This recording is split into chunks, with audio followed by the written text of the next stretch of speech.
Mordekaiser is the ultimate 1v1 champion, who pretends he is playing fair, but really he's a bit of a cheater. Also right, his new splash art is so generic it's hard to tell that it's from League. He looks like he would fit right into a Dark Souls game, some crappy mobile game, or just anything with a knight in. But I have found a master tier player that has invented a build for Mordekaiser that turns him into an unstoppable jungler, who doesn't even need to hit abilities to win games. Are you tired of playing ranked, having AFKs and inters on your team that lose you the game? Well, I have a solution for you. League is a game that's made to feel good only when you win, but what if there was a way to get a reward even if you lose? That is where our sponsor for today comes in. Buff. It's an Overwolf approved app trusted by over 1 million players that runs in the background on your PC and tracks your in-game stats and achievements to give you points. You can then redeem these points to get RP gift cards, game keys, and even gaming hardware. It works for League and lots of other games, so when you finally give in and uninstall, Buff will still be there for you tracking your points. And Buff can also give you real goals in games instead of just climbing a made-up ladder, like playing a game without dying, or winning a game with a high KDA. No, none of these champions will work for that.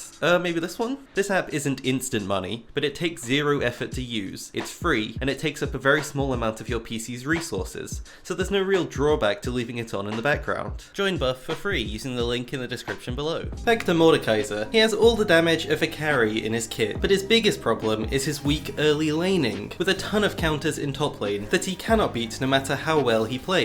And another one of his big problems is his lack of mobility, having no dashes. Furbo has invented a build that lets him circumvent all danger during early game, and join fights as a big, tanky frontline carry that can now easily stick on top of enemies, and he can still win 1v1s. All of his weaknesses are gone. Even after playing League for 5 years, Furbo was not a high elo player. Coming into Season 8, he had only ever been in Platinum. In his words, he was just a filthy casual, but in Season 8 this changed. He picked up Malzahar as his main champion, and played the old Mordekaiser as his secondary. Furbo liked playing Malzahar because he was never very mechanically skilled, so he relied mostly on macro plays to climb. Malzahar was perfect for this, letting him position well, be in the right place at the right time, and just press a few simple abilities to get his team an advantage. As well as this, he also plays on a pretty bad laptop, so he has a pretty bad FPS limit in fights, unable to play harder champions. It's actually pretty crazy how many of these high elo players have had bad FPS or bad ping. The rest of us really have no excuses. Furbo hit Diamond at the end of Season 8, but he was not finished climbing with these simple champions. He kept practicing only his macro, sticking with Malzahar, and just made it into Master with mid lane in Season 9. After a difficult Season 10 where he struggled to maintain his level, falling back into Diamond, in Season 11 he evaluated why he was losing. He says, "I realised that most of my losses were because of an unstable jungle player, or in other words, jungle diff." So like any laner would, he swapped role to take his jungler's spot. He needed to find a new, simple champion he could play on low FPS, which had AoE damage to clear the jungle. In patch 11.8, Furbo got his answer. Riot buffed Mordekaiser Jungle, increasing his damage to monsters on his AoE passive, and making it stack on the small minions, which made his clear very simple. He could just stand there auto-attacking while his passive did all the work. Now, only a few months after he started to learn jungle, he has hit Master Tier 200 LP thanks to this simple strategy. If there's one build in this game that's so simple you don't even have to land a single ability to get you to a higher rank, then this is it. This clip shows that if you're the worst player to ever install League of Legends, you might still be pretty good at tank Mordekaiser. Furbo is 0-4 in this game after a terrible early game. This Kaiser has 3 kills and has solo taken tower gold. He misses 3 Qs in a row, missing his E as well, only hitting auto attacks to get the kill. He does hit one final Q at the end, which he probably didn't even need. This is the absolute worst case scenario against a fed AD carry, and the Mordekaiser passive as well as this new build still carries him through the fight. For him, the start of the game is incredibly simple. Start on red buff, do golems with smite, raptors, wolves, and then blue and gromp together to speed up the clear. He's actually one of the fastest clearers in the game, and he can easily keep up with meta junglers thanks to his AoE abilities. Doing blue and gromp together is so easy to combo as Mordekaiser because he has his pull, so he can just pull the gromp into an easy to kill position without it resetting. This gets him to level 4 easily at 3 minutes 15, ready to take Scuttle Crab or gank a lane. Early ganks on Mordekaiser, they're terrible. They can work if enemies are overextending like idiots, which to be fair happens every single game in solo queue, so there are often free kills to be grabbed even in Master Tier. Otherwise, Furbo does the easy play. He bases, buying Ionian boots and full clears once again, golems, raptors, wolves and gromp, to speed farm to level 6. Think of yourself like a fiddlesticks. You're so easy to invade early on. Often the best thing you can do before 6 is just to run away, but if you can hit level 6 while the game is still even, you are ready to carry it by yourself. Thanks Thanks to this full clear into full clear path, Mordekaiser Jungle is now ready to 1v9 the game. You now have one of the best ganks out of any champion. Furbo simply walks into the lane and completely and utterly outplays his opponent by pressing one button, his ultimate, stealing 20% of their stats, red smiting them to further decrease their damage. And red smite also makes your auto attacks do as much true damage as ignite. Your shield ensures you cannot lose the 1v1, either solo killing the enemy or stalling them ready to die to your teammate. Because of this, Furbo can build tank.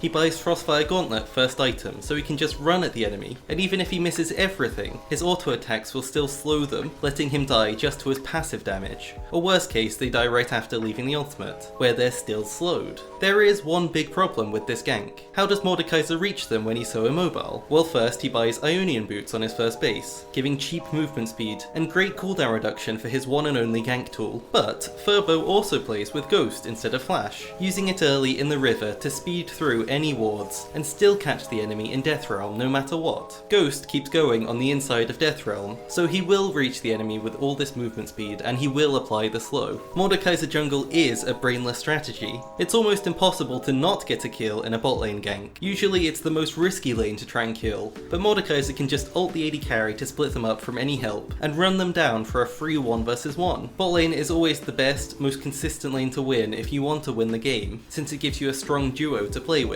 Meta junglers wish they could gank bot just as easy as Mord can. You can also stop your laners dying in close fights by arriving with your ultimate. In this situation, no other jungler could keep his top lane alive, but Mordekaiser immediately death realms to let his teammate get to safety, winning the 1v1 afterwards. I think Mordekaiser must be Riot's favourite champion, because the amount of positive interactions Mordekaiser has with other champions is stupid. Like here, Kindred ults, Mordekaiser responds with his ult. Kindred's ult stays on the main rift, not appearing in the death realm, so Kindred just dies. Same thing for a blast cone or any plant, so you can easily deny any escapes. Abilities can also get left inside the death realm, so Kindred ults inside it, and then it disappears, so she dies outside. There's really no good option for Kindred. Trundle ultimate is another one. He's a great jungler right now, but if Trundle ults and then Mordekaiser ults him afterwards, Mordekaiser steals all of their stats back to him, making Trundle ult completely useless. So Mordekaiser destroys him in a 1v1. So many junglers right now are just beaten by Mordekaiser. Against the highest win rate jungler in the game, Jarvan, the 1v1 is unlosable as Jarvan is pretty bad at 1v1s against bruisers. He cannot match your damage even if you don't have your ult.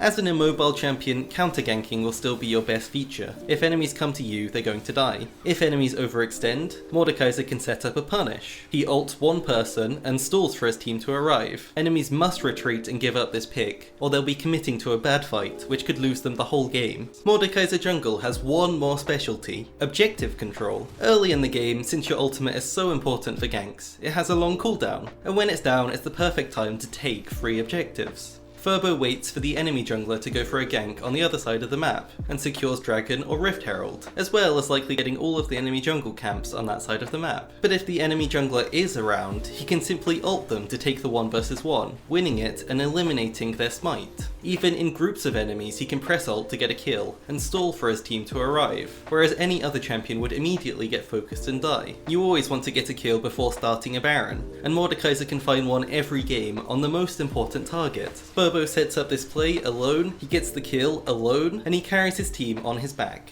In teamfights, Furbo's goal is to ult someone he knows he can beat 1v1. Supports are the one who are always easy to kill. They're never expecting to get ulted because of the other priority targets, so they are a perfect target because they would never buy a QSS. Rather than forcing big fights, he keeps his eyes on objectives, looking to create picks with ult rather than go for full team fights. Mordekaiser is best at trapping a player out of position and forcing them to stay there while people collapse. Mordekaiser ult in teamfights can also be used to dodge skill shots. Mord can dodge any skill shot that's currently in the air. Skill shots like this high damage Gragas barrel that would usually push Mordekaiser to his death. Instead, it fizzles out, letting him enter Death Realm with a big advantage. Thresh Hook is another great skill shot that can be dodged, avoiding a bad engage and leaving Thresh helpless. In late game, Mordekaiser is now hugely tanky, and is able to pretty much ghost into any squishy to try and kill them. Thanks to the tank build, he can even force tower dives with his huge shield, ulting to steal their stats, which gives him enough damage to win the fight, without even needing to buy damage himself. Furbo goes red smite every game, and his first base is for lucidity boots. His first item is always Frostfire Gauntlet, which gets him a much earlier power spike than the usual Mordekaiser item Riftmaker. Gauntlet is 400 gold cheaper. If he needs anti-healing, he gets Bramble Vest against auto-attacking champions, or Oblivion Orb against AP. Orb is often better since you have so much AoE damage.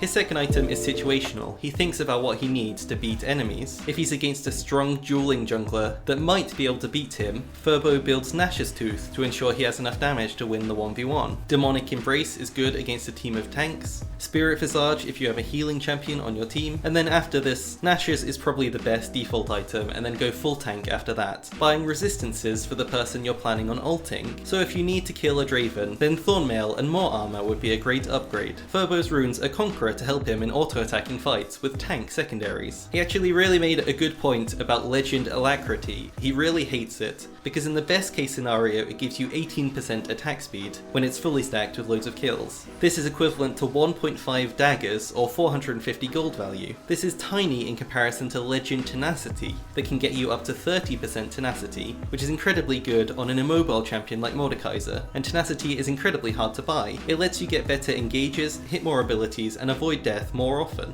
So maybe the other rune is a bit of a trap. As always, thanks so much for watching.